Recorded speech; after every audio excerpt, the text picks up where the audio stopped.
अब चलिए आगे बढ़ते हैं। महाराष्ट्र के लिए बीजेपी का संकल्प पत्र जारी। गृहमंत्री अमित शाह ने यह संकल्प पत्र जारी किया। महिलाओं को हर महीने 2100 रुपए देने का वादा किया गया है। इसमें महाराष्ट्र के किसानों की कर्ज माफी का भी वादा किया गया है। बुजुर्गों की पेंशन 2100 रुपए तक बढ़ाने का वादा किया गया है। इस संकल्प पत्र में महाराष्ट्र में 5 साल में 25 लाख रोजगार का वादा किया गया है। महाराष्ट्र को लेकर विजन 2029 का संकल्प भी लिया गया है। छत्रपति शिवाजी महाराज आकांक्षा केंद्र खोले जाएंगे, ये संकल्प भी लिया गया है। तो 25 लाख युवाओं को रोजगार देने की बात कही गई है। इसके अलावा 2100 रुपए तक जो बुजुर्गों की पेंशन है वो बढ़ाने की बात कही गई है। किसानों की कर्ज माफी की बात की गई है। 2100 रुपए महिलाओं को हर महीने भी दिया जाएगा, ये संकल्प पत्र में कहा गया है। अमित शाह ने आज ये संकल्प पत्र जारी किया, उसमें ये वादे बीजेपी के ओर से किए गए।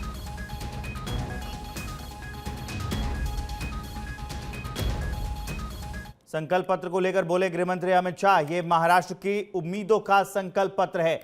संकल्प पत्र आकांक्षाओं का प्रतिबिंब।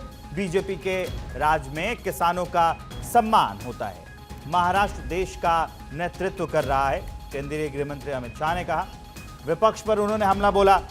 कांग्रेस सिर्फ वादे करती है और पूरा नहीं करती है, ये कहा गृहमंत्री अमित शाह ने। मुस्लिम आरक्षण पर कांग्रेस ने हामी भरी है। उलेमाओं की मांग पर कांग्रेस राजी हो गई है। मैं आप सबके सामने उपस्थित हूं। इस वक्त हमारे एनडीए की जो सरकार, महायुति की सरकार चल रही है, उसने किसानों का सम्मान करने की बात की है। गरीबों का कल्याण करने को जमीन पर उतारने का काम किया है। महिलाओं का स्वाभिमान बढ़ाने के लिए हम योजनाएं लेके आए हैं और विरासतों का पुनरुत्थान करने का काम भी महायुति सरकार ने किया है।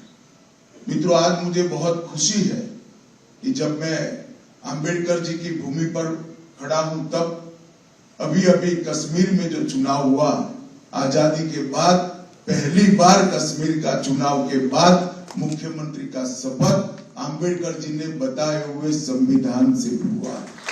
इससे बड़ी श्रद्धांजलि अंबेडकर जी की वो नहीं हो सकती। धारा 370 हटने के बाद पहली बार कश्मीर में भारत के संविधान की शपथ लेकर सरकार बनाने का काम हुआ और इसका पूरे देश को आज नाज है।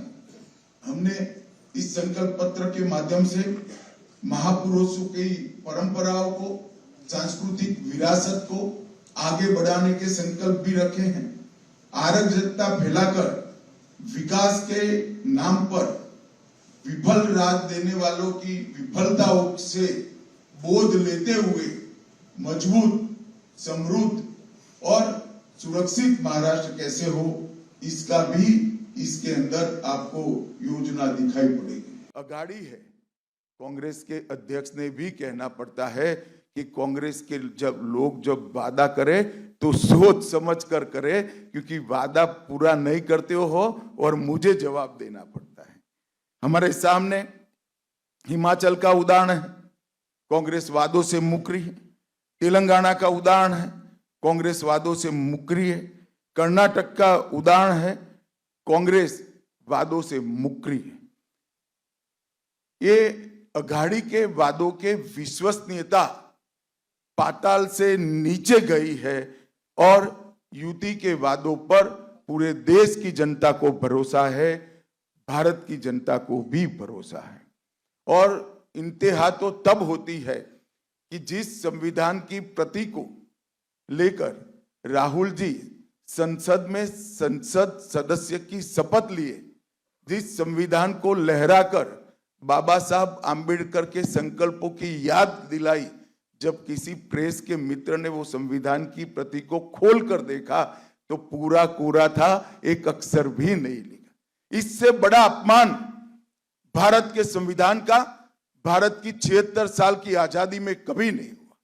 न केवल ये भारत के संविधान की अपमान है, भारत की संविधान सभा और बाबा साहेब आम्बेडकर का भी अपमान करने का काम एक कांग्रेस पार्टी ने किया। अघाड़ी की सरकार बनाने का जो लोग दावा कर रहे हैं, उनका चुनाव अभियान भी आंतरिक विरोधाभासों से घिरा हुआ है।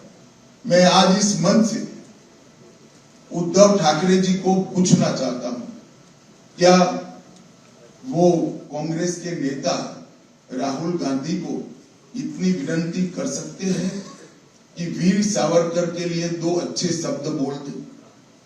क्या कांग्रेस का कोई नेता सम्मानीय बाला साहब ठाकरे के सम्मान में 2 वाक्य अच्छे बोल सकता है क्या?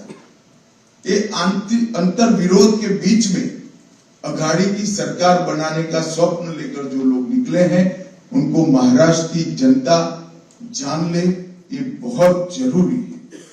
भारतीय जनता पार्टी जब संकल्प लेकर आती है, संकल्प पत्र लेकर आती है, हमारे संकल्प पत्थर पर की लकीर और पूरे देश ने दिखा है